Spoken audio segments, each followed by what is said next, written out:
All right. Hey, you guys caught me on my laptop. Oh, we were setting up our Zoom call because, of course, it is Monday, so that means it's time for Work Week Weather Forecast, where we bring in our friends from the National Weather Service all the way over there in Tejan. You know what? This weekend, I got to admit, I was making TikToks, but my friend Landon Aydlett was keeping his eye and his nose keen to what Mother Nature has going on for us because we had some kind of funky weather. Yesterday was very, very weird, but really, really raining all day long. And then it got really, really nice. I mean, slightly overcast, a little bit cool, but really good exercise weather. Also, if you're into gardening, I heard it was pretty cool for that kind of thing too. So let us bring Landon in right now in the KUM News Zoom room. Landon, I'm sure you were doing awesome stuff as an outdoorsman and everything like that, but for what reasons can you say this weekend's weather was, I mean, Friday really, really hot, Saturday really, really hot, and then yesterday kind of a grab bag, a little bit of everything. Yeah, Sunday was a mix of stuff, and we were looking at Sunday being a wet day, with Saturday being not so bad. Unfortunately, that was the case. I was helping my brother move out of his condo to another place. Wow. So the weather was very accommodating on Saturday, but we started seeing the showers start filtering in. Late Saturday, we had a lot of thunderstorms around the area Saturday night, early Sunday morning, and a couple of flash flood warnings were issued from our office. For Guam, the CNMI, not so much activity up there on Sunday, but they did get a lot of rain on Saturday. So it's been a kind of a topsy-turvy weekend. And of course, the weather is clearing out quickly this morning. I'm looking at some of the rainfall totals from the weekend, and I'm going to turn my camera around right quick and see what we're looking at. Just about 3/4 of an inch of rainfall fell yesterday on Sunday, and then also on Saturday. And that was mainly Saturday night when that initial burst of weather was coming through. And that was with that tropical disturbance that was pushing through from our east. That is now lifted well to our north and is what is called Tropical Depression 19W. So is that a threat to Guam and the CNMI?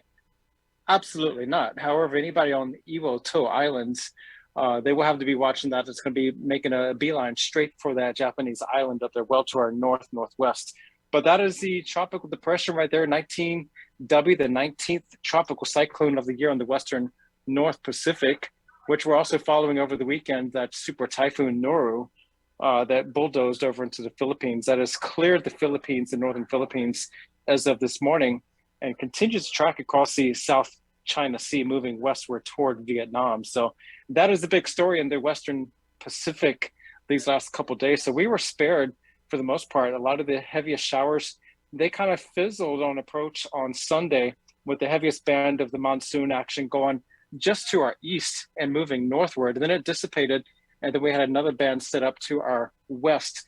And that's what we saw earlier this morning and overnight. And now the bulk of the showers is to our west. Well, Landon, can I ask you to do something real quick? Because I rarely get these kind of opportunities. But since you're giving us a look at at the radar and projections and historical data and whatnot, can you actually pan over and give us a look at what Hurricane Fiona is doing? Because I know a lot of people are really, really concerned, especially those of us who have family and friends in Florida, as do you.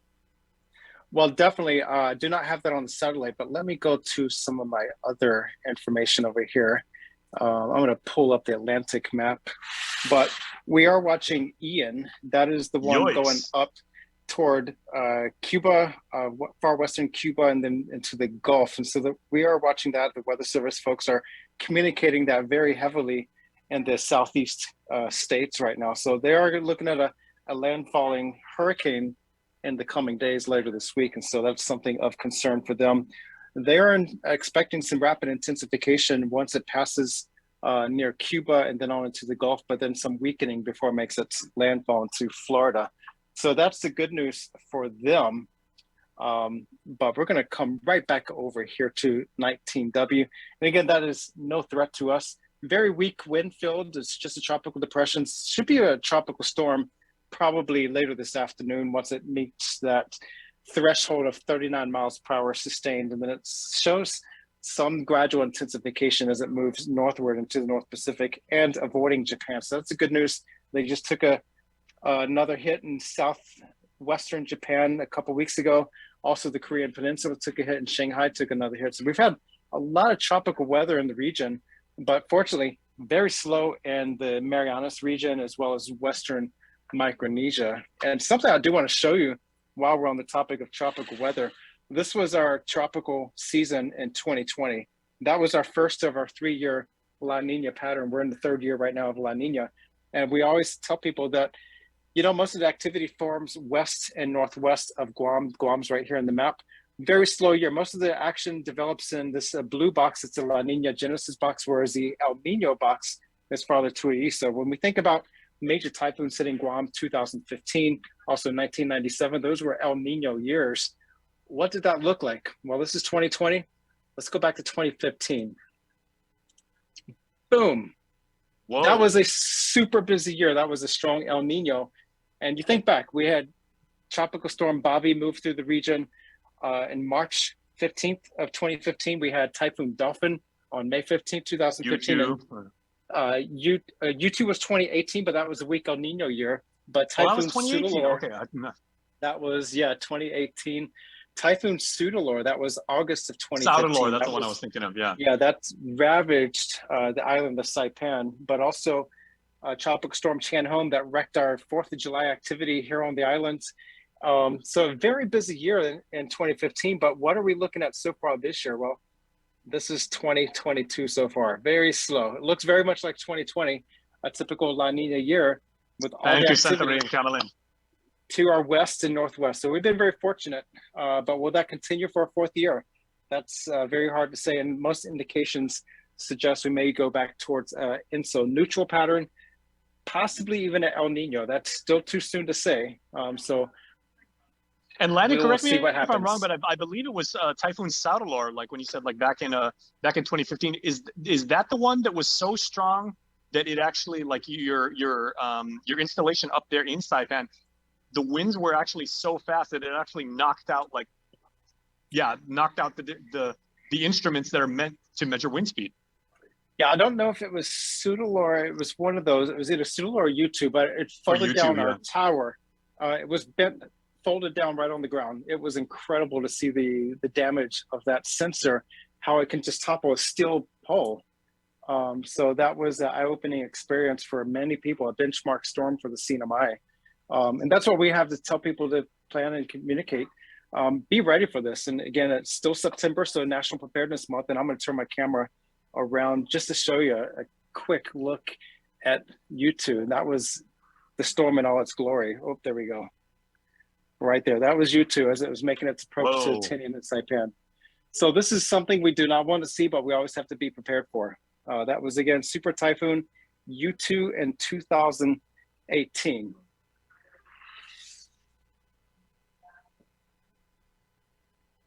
And that's the one that went right in between, right in that channel, that big gap right between us and Saipan, right?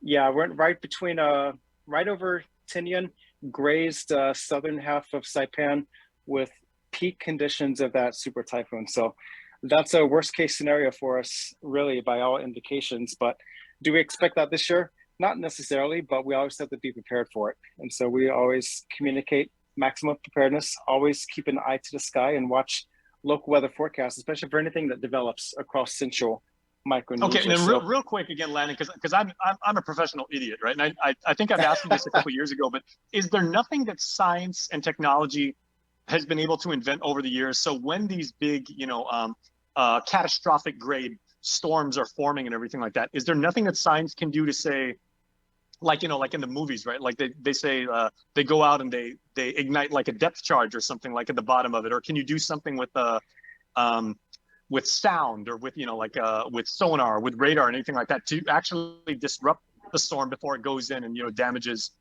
property and threatens life? Yeah, there's always been speculation about that, like nuclear bombs and stuff, and of course that would cause more problems than not. So we try to stay away from that discussion.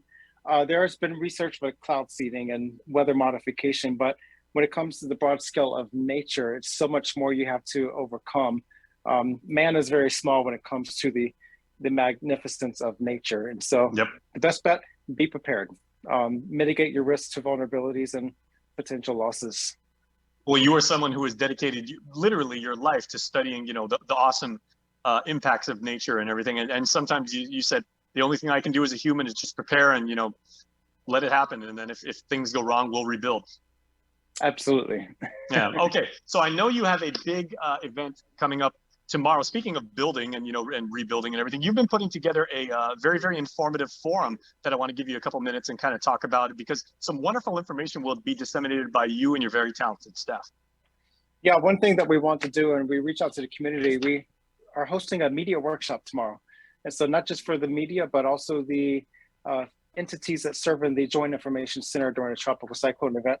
We really want to have all of those folks in our office tomorrow to talk about weather terminology, warning processes, weather in general, and how to best communicate these things. Because when it comes to weather forecasts and our text bulletins with tropical cyclones, they can be very long, a lot of paper involved.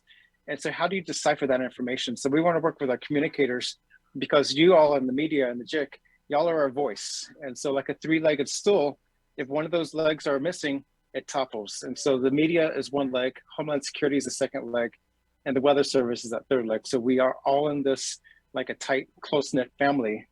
Whether you're KUAM or some other news affiliate, we have to work together for that one voice, that one message. And so we're gonna have the media and the JIC entities here in our office. We're gonna talk all about weather communications, see our operations, and really I want that discussion. I want to hear from the media personalities, what are you confused about? What can we better communicate? How can we better communicate?